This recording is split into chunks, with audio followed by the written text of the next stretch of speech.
BJP क्या है, मोदी जी क्या हैं, आरएसएस क्या है, मैं इन चीजों पे अपना वक्त जाया नहीं करना चाहता हूं, क्योंकि हमारे वरिष्ठ नेताओं ने, हमारे वरिष्ठ साथियों ने, हमारे वरिष्ठ कार्यकर्ताओं ने इस बात को बखूबी समझा दिया है।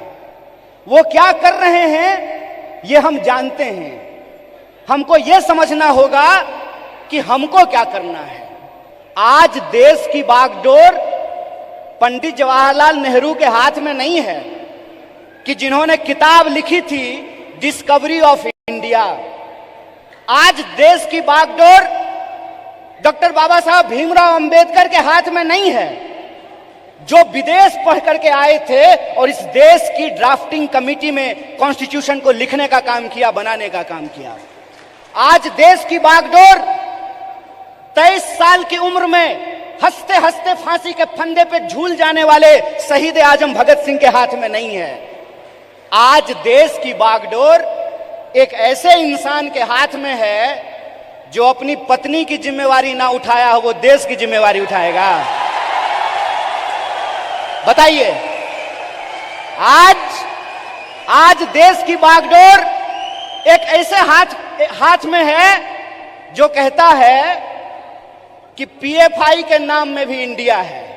मतलब कुत्ता को भी 4 पैर होता है, गधा को भी 4 पैर होता है, इसलिए सारे गधे कुत्ते हैं। अगर ये रीजनिंग मैं लगाऊं, जो रीजनिंग इस देश के प्रधानमंत्री ने लगाया है, तो मैं ये कह सकता हूं ना कि प्रधानमंत्री जी को भी 2 आंख है और गधा को भी 2 आंख होता है। बोलिए, मैं ये बात क्यों कह रहा हूं? मेरा कोई मकसद नहीं है कि मैं भाजपा, मोदी और आरएसएस की चर्चा करूं। मैं सिर्फ आपको बता रहा हूं कि कितनी गंभीर परिस्थिति में आज हम खड़े हैं।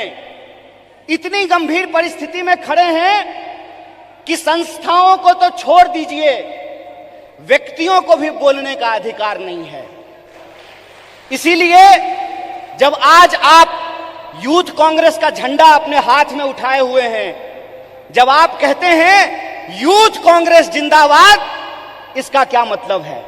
इसका मतलब यह है कि जिस देश की 55% आबादी नौजवान हो, जिस देश में दुनिया का हर 5वां युवक भारतीय हो, जिस देश में 45 साल में सबसे ज्यादा बेरोजगारी हो, और जिस देश में जिस दिन कारगिल विजय दिवस मनाया जा रहा था, उससे ठीक कुछ दिन पहले कारगिल में लड़ने वाले शहीदों के परिवार के साथ कैसी नग्नता की गई है, ये वीडियो आप लोगों ने देखा है। इसीलिए आप अपनी जिम्मेवारी को समझिए। आप इस गंभीर समय में जो आपकी भूमिका है उसको आपको समझने पड़ेगी। और मेरा मानना बिल्कुल साफ है, जैसे बिना विचार की कोई राजनीति नहीं होती है, उसी तरह से बिना नौजवान के, बिना विद्यार्थी के कोई पार्टी सत्ता में नहीं आ सकती है। इस बात को याद रखिएगा।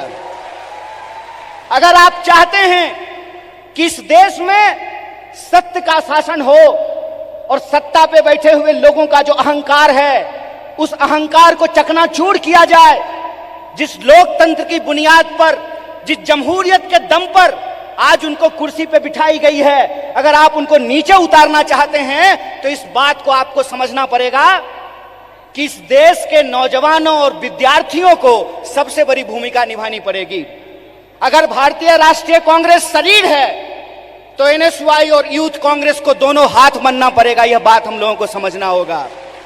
जब तक इस देश का फर्स्ट टाइम वोटर, जिसके मैसेज में, जिसके स्नैपचैट पे, जिसके इंस्टाग्राम में, जिसके व्हाट्सएप पे झूठ परोस करके, मिस इंफॉर्मेशन परोस करके उनको गुमराह किया गया है, जब तक उनके सामने हम सच्चाई लेकर के नहीं जाएंगे, जब तक हम घर घर नहीं पहुंचेंगे, जब तक हम स्कूल नहीं पहुंचेंगे, विश्वविद्यालय नहीं पहुंचेंगे, तब तक इस सत्ता पे बैठे हुए लोगों को हम सत्ता से बाहर नहीं कर सकते हैं और लोकतंत्र को बचा नहीं सकते हैं। जो सवाल है यहां पर कि भारत का बुनियाद क्या है, भारत का बुनियाद है इंडिया। यह बात हम लोगों को समझना पड़ेगा। भारत का बुनियाद है इंडिया, और वो जो इंडिया है, वो इंडिया एक सोच है, और वो सोच को हमको एक एक कार्यकर्ता को अपने व्यवहार में लेकर के आना पड़ेगा।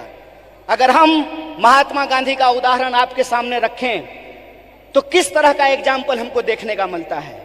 गांधी जी ऐसे नहीं थे कि बुनियाद भारत के कार्यक्रम में आए हैं, कर्नाटक में सरकार भी है तो थोड़ा फोटो वोटो खिंचा करके चल देंगे, ऐसे नहीं होगा। ये मैं आपकी आलोचना नहीं कर रहा हूं, ये मैं अपनी आलोचना कर रहा हूं। गांधीवादी तरीका यह है कि चंपारण में जब किसान लड़ रहे थे तो गांधी जी शहर छोड़ करके चंपारण चले गए, वहीं आश्रम बना दिया, महीनों तक लड़ते रहे और अंग्रेजों को धूल चटा दिया। ये गांधीवादी तरीका है।